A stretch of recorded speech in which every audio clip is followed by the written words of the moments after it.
Hey there, guys. Happy Wednesday. You know, I'm delighted you were able to join me again this evening. I'm in Philadelphia, PA, and the weather is great. So I also always say thank you, or most of the time, hopefully. I say thank you to all of the viewers, the guests, and the supporters. You know, without you, we couldn't do this. So I always have to say thank you. I'm your host, Shayrenee, and I want you to take a look at my Instagram bio. There's two links. The first link is my YouTube channel entitled The Indie Spotlight Philly. So go there, like, share, subscribe, and comment. You can catch all of the past and present episodes of The Indie Spotlight Philly. So go to YouTube, subscribe, watch. I got about 75 episodes uploaded on there so far. So there's a lot of stuff, a lot of great interviews I've done. Also, my second link is to my Indie Spotlight Philly podcast. It's available on Spotify, Google Podcast, and Anchor.fm. I have uploaded season 1, the first 20 episodes of the Indie Spotlight Philly podcast. So go up there, listen to it, comment, tell me what you think about it and everything like that. I'm going to try to upload season 2, the next 20 episodes, by the end of July. Fingers crossed, or at least by August. I've been really, really busy lately. But tonight's episode of the Indie Spotlight Philly, Wednesdays, happening on Instagram Live at 7 p.m. Eastern Standard Time, is a stellar one, and I'm very excited to do this interview. We will be having veteran rapper and lyricist Dutchieman coming on. When Dutchieman comes in, I invite him to the camera and I'll start the interview. Also, I'd like to tell all of the guests, please keep your comments to a minimum. But you can ask as many questions as you want in the question bubble in the lower right hand corner of the screen. Okay, guys? So I hope you guys are feeling good. It's really good weather.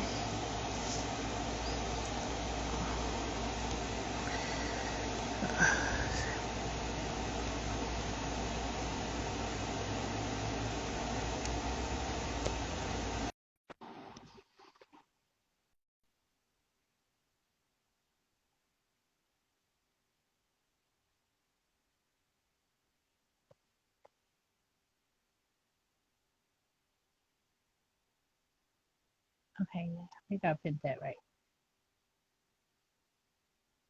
I hope you guys are enjoying the weather and stuff and everything.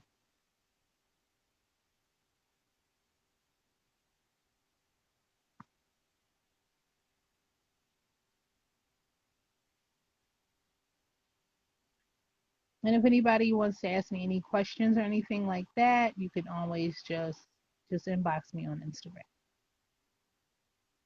Hey, Dutchie. Okay, so I'm watching the camera now. I'm not sure. I think I did. Okay, I already invited you. So I sent the invite. So. Okay, let's try this again. Okay.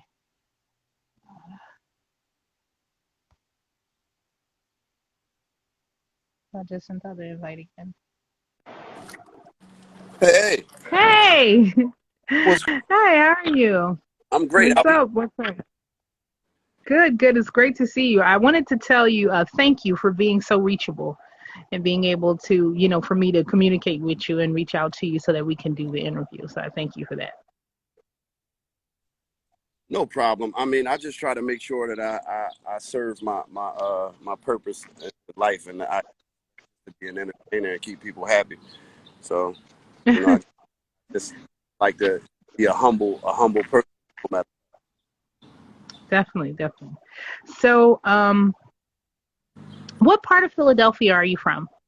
I'm originally from 4th and Diamond. Okay. Originally, I grew up on Erie Avenue. My mother moved there in 1988. So, 1988, Erie Avenue, 4th and Diamond. We had to move a lot when we was kids. You know what I'm saying? Yeah, definitely. So also I want to ask, how did you come up with your name? It was funny. It's a movie called Hoodlum, actually. Uh, Oh yeah. a friend of mine, actually a group member, Bump. We were in my mother's house, and we used to watch the.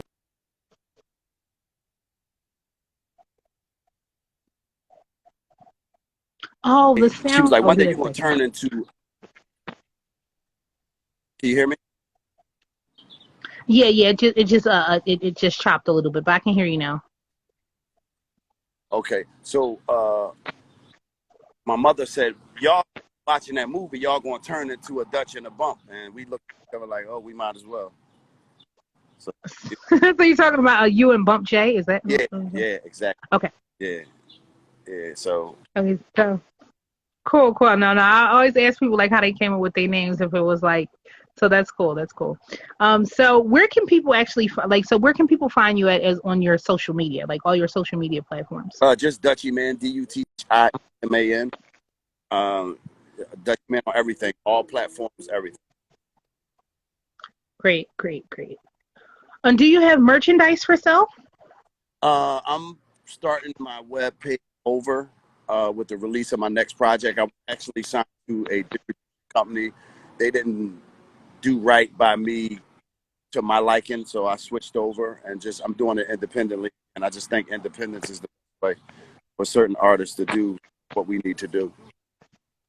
Yeah. So you you have a really really a really really interesting career and a very very long a very very long career. So the question I also wanted to ask was how was Major Figures formed? Like how did you guys know each other and meet each other, or whatever you want to speak about on it? I could say that Major Figures was formed organically. Um, Mm, before social media, we had to put in a lot of hard work to become an artist. So yeah. it more so was God, the God driven thing. I can't say that we didn't decide to be a group. We decided to be a group after Right. traveling around the city and just battling everybody and doing the hip hop things that you're supposed to do. Mm, It yeah, yeah. it made it's like you can't beat them, join them. None of us can really outdo each other. So like, why not become this big super group? So that's basically what Yeah. about us becoming a super group and enjoying actually hip hop at its finest form, which before the social media era to me. You know what I mean? When you had to really get out there and grind. So Yeah, I definitely agree with that. That social media has changed the face of promotion, the face of everything of music, or just the way that we ingest media, especially for music, for well, like the industry. Definitely, definitely changed. sad, but if if uh if social media crashes today, Mm-hmm. how many artists do you think will have identities? Mm. It's rare, rare. I've been doing this for 21 years and still Yeah. not gotten what I believe I should, my just due. But I'm gonna stop working until I get what I want. So Yes. Yes. that my will is way stronger than my won't. That's what I can say. So I noticed also it was a lot of members in it was a lot of members in Major Figures, but also you and Spade became a duo. Hmm. So you and Spade became a duo. And how did that how long were you like how long was it before you guys became a duo and started like everybody started doing their own thing? Everyone was doing their own thing. Mhm. Were younger. Everyone was doing their own thing. You know, Okay. Bump was like one of the first guys out of us all to have a real major record deal. So Wow. Mhm. with Bump having his first major record deal, and Bump and I would go to Yonkers a lot and hang around with Rough Riders and Jada Kiss, and it's how we really started our. Okay, I was about to ask, yeah. Yeah. So like it's kind of like a lot of dynamics that really brought everybody together. But I could actually Okay. name and everything came from Wallow. Wallow was the person that came up with the Major Figure name. Um, Oh wow. Wallow is That's Gilly's cousin. Wallow's always Mhm. been when you say marketing guru and a person who always thought about how to market things and do things the right way, Mm-hmm. Wallow was the one that did that.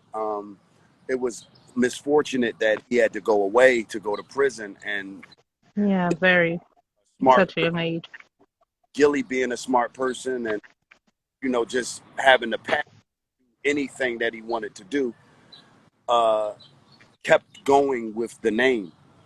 So with him kept Yeah. keeping the name alive, and guys like myself, Spade, Lava, and everybody else doing what we were doing, we just kept going, kept going. So one day we were at a home in Southwest Philadelphia, and we were having like a huge cipher. And it was like Mm. Jay-Z was coming to town looking for people and things like that in a good way. He was coming looking for people like, yo, what's going on? I find these guys.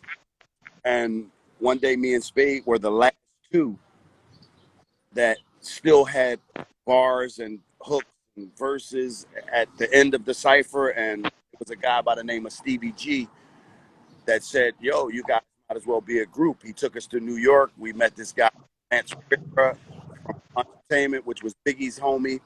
And that's how we became a group. It wasn't like we didn't plan it. It wasn't planned. I really can actually say never planned for us to become. That's why we never had a group name. It was just Dutch and Spade. We never had a group name. It was And I liked it that. Yeah, it was right. It was right together. It's just like yin and yang. It went together really, really well. us being who we are.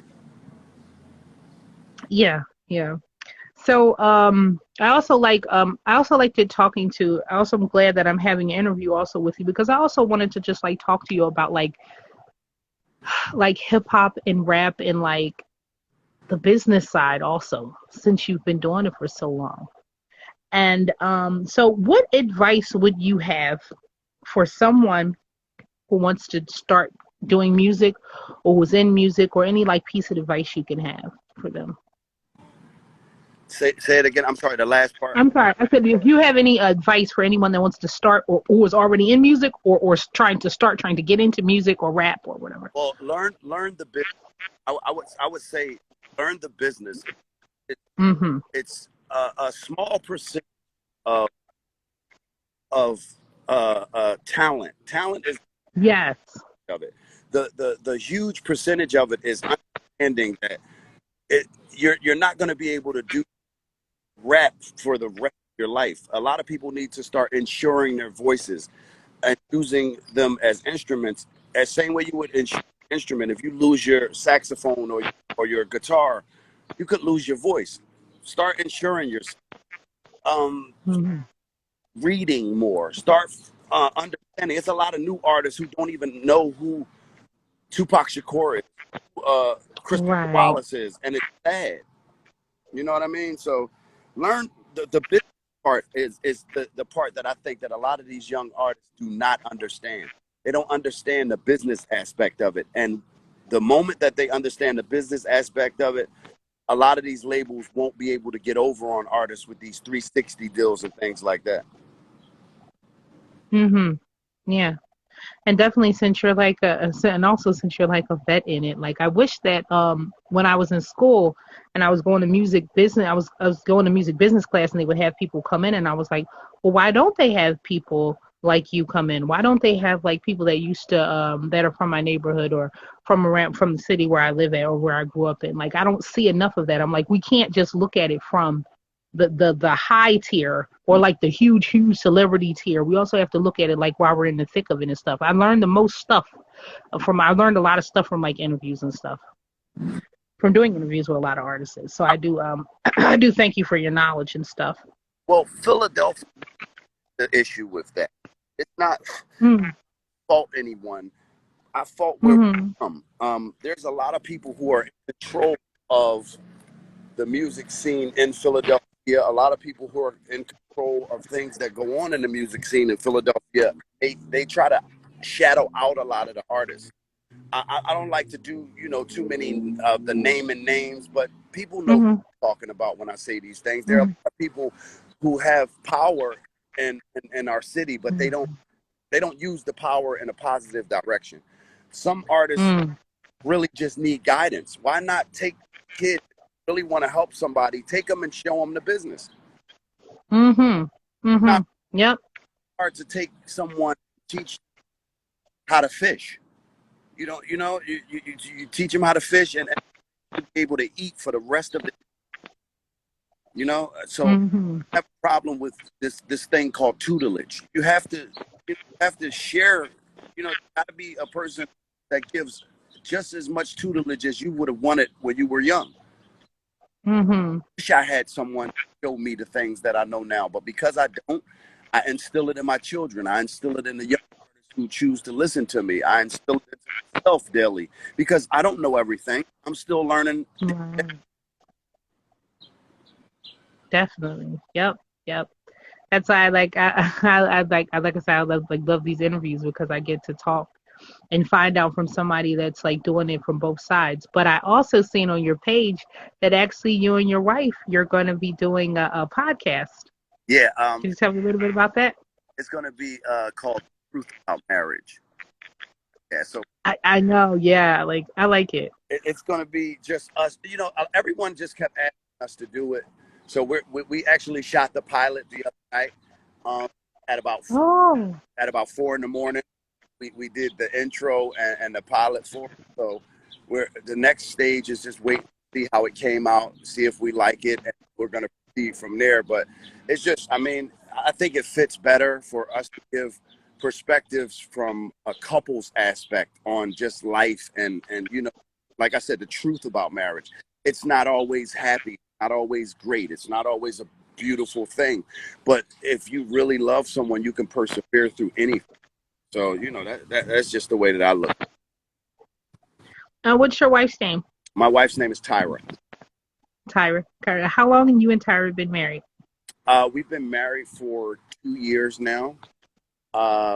We've been together for 7. Great. Congrats. Congratulations. That's Yeah. awesome. So That's what I'd like to. I'd like to see. I hope to see more of that. Like I know I see a lot of series. I used to watch a lot of series when I would see like artists artist couples or like half of the couples are artists, the other half is something else and stuff like that.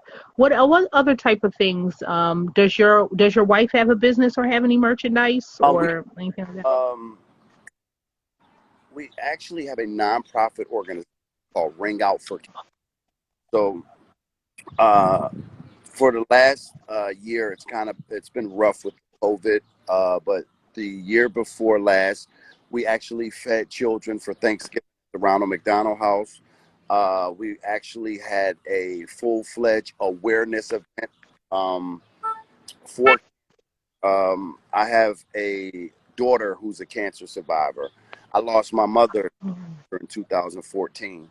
I just lost a cousin Oh, I'm so last sorry. to cancer. Um, Oh, so it's we just try to bring awareness to it. So yeah, my wife and I are very, very passionate about this cancer thing that's going on because she actually works in the radiation oncology department at the Veterans Hospital. So that's her thing. wow. So she really deals with these Wow. people on a day-to-day basis, and she has a lot of clients. And, just to touch on it for a small piece, a lot of people don't know that colon cancer is affecting our community, and prostate cancer is affecting our community so bad. And the treatment for that is very, very, very hard on a human being. It's a thing that you have to do called filling up. So you have to make sure that your bladder is full of water and you can't go to the bathroom so that they can put something inside of your rectum to swell it up so they can get to the place where you have to get treatment. So it's like, make sure you guys go out and get those, your colonoscopies and all of those things. Get tested because a lot of people joke about it, but it's knocking us off at a rapid rate. So we gotta be more careful. Even myself, I have to be more careful with my health and things. I definitely agree, and I think that health is wealth, and that's a wonderful topic that you brought up, because so many people's family and loved ones have been affected by cancer. I had a colonoscopy, like they normally tell people don't have them at a real older age, but definitely, like you said, definitely go to your checkups. I also have my aunt, she actually was diagnosed with breast cancer and had to have a double mastectomy. So I noticed that, like, it's just crazy how, like, so many of us are connected through, like, different things that were happening. So I'm really glad that you brought that up. And what is the name of your foundation again? Because I want, like, people Ring, to look ring at this. Cancer. It's called Ring Out for. Ring up. The reason why we called it Ring Out for Cancer, when a person has done their cancer treatment, they usually ring a bell. So we Yes. wanted to make sure that a lot of people, were commended on just going through that. Like you said, your aunt and my mother were the same. My mother came home from a trip. My mother had no breast involved, and I didn't know what was going on. And years later, her cancer came back, and it became metastatic, what they call it, and she passed away. So, That's I, definitely. if any of you guys can change your diets and just try to live a healthy, do Yeah. it for me, because I'm still trying to do the right thing. So if you can do it for me, Yes. give out the information. Also, follow the information that I'm giving out as well. Awesome. I want to also ask, do you have a website or a page, or should they just go to your Instagram page Yeah, and every check for everything? construction right now, I'm actually getting my second solo album, which is called Numbers I Can Go With, featuring Conway the Machine from Griselda, Shaheem the Rugged Child, Crack, OT the Real. So I'm just just excited Wow. about releasing some, Yeah. you know. Yeah, I'm sure you have some really, really great music coming up. So I Oh also yeah, wanted to ask, do you have any up and coming performances or events that you wanted to talk about? actually August the 7th, we like a great show coming up. I don't want it, but Oh, that's fine. It's top secret. Like, yeah. Cool, cool, cool. That's fine. Great. So we know that you have some stuff coming up. Um, is there also any artists that you would like to collaborate with that you haven't yet, whether they're independent or mainstream? yeah, I really, really want to work with her. Um, of course, people like Ro James and the jazz Oh. fans. Like I like to write. I like to write music, and um, I can hold the note, but I'm not a singer at all. But it's some things I that, think those are some great people to collaborate with, yeah, though, too. they're great. Wow. I mean, and on the rap side of things, I really would love to, get a feature with West Side Gun, uh, Stove God Cook, a lot of the guys, just the hip hop world. I love the hip hop world. Love just, just hardcore hip hop. Yeah, yeah. That's some really, really great artists to collab with.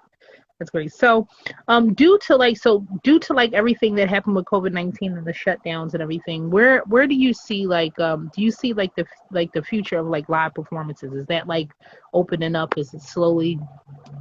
Yeah, I actually virtual tour that I did, the Projectiles and Cognac virtual tour, where I got a chance to do a few cities virtually, um, just out of the comfort of the home studio that I worked at, 1122. So it was actually it's great. It works for me. You know what I mean? It works for me. If we have to do it virtually, let's do it virtually. The thing about it is, everyone needs to learn how to stay home. That's the problem with the COVID now. Everyone just wanted to rush back to nothing. It's like, Yes, what are you yes. rushing back to? It's nothing to do. So I don't even like any closed quarters with a lot of people anyway. So what I'm going to do is I'm going to. All right, I feel you. I feel you. I definitely I did like an interview. I did do an interview with Kevin from okay, 1122, your manager. Okay. with Son of 215, Zig the Artist, and you. So I really had a really good time interviewing all the artists from 1122, or most of the artists from 1122 and everything like that.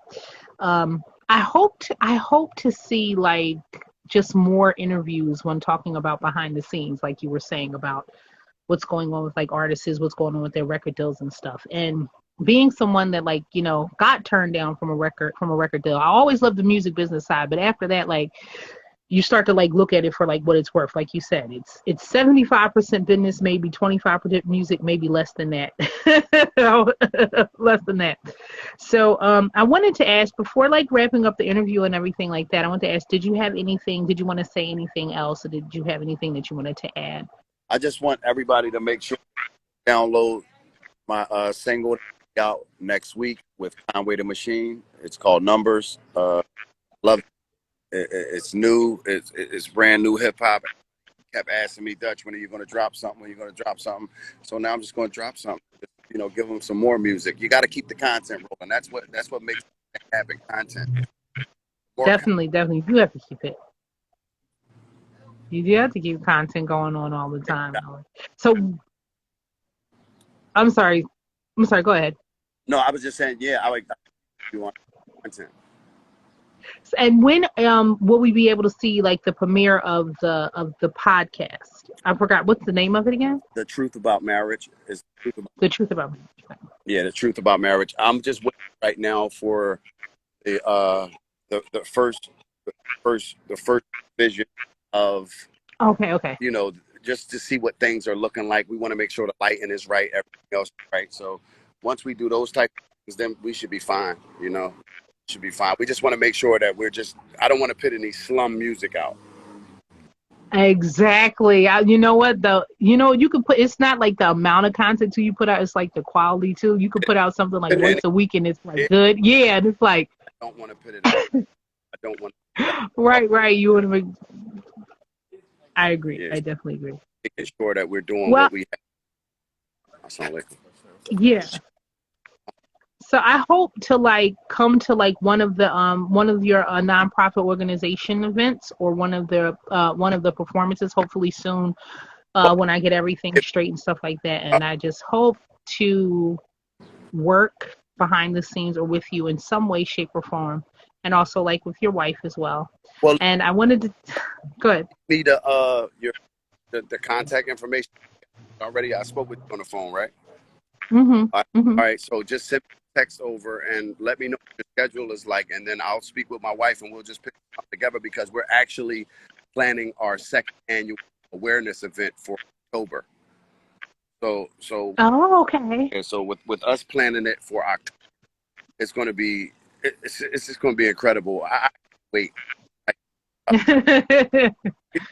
Because I love doing dope shit like that. Excuse me, I don't mean to curse enough, but I love like, and that's dope to me. Like that stuff like that is soothing for my heart. That's what I do.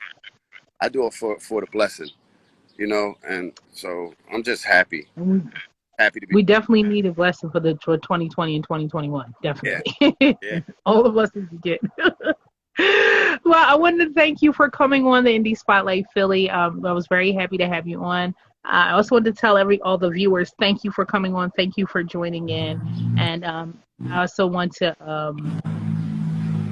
thank your wife for her service and what she's doing. And, you know, I know that I have a cousin that's also a nurse. So I know it's really hard. It's really hard work, and it's on the front lines, and she's a frontline worker. So I want to thank everybody, and thank you for coming on. And I hope that you have a great evening. I'll be looking out for the podcast and your music. I want to thank you for having me. Anything you need from me, I'm always available. Thank you so much, and I can't wait. And we make this thing work. Yes. Awesome. So thank you, and have a great night. You too.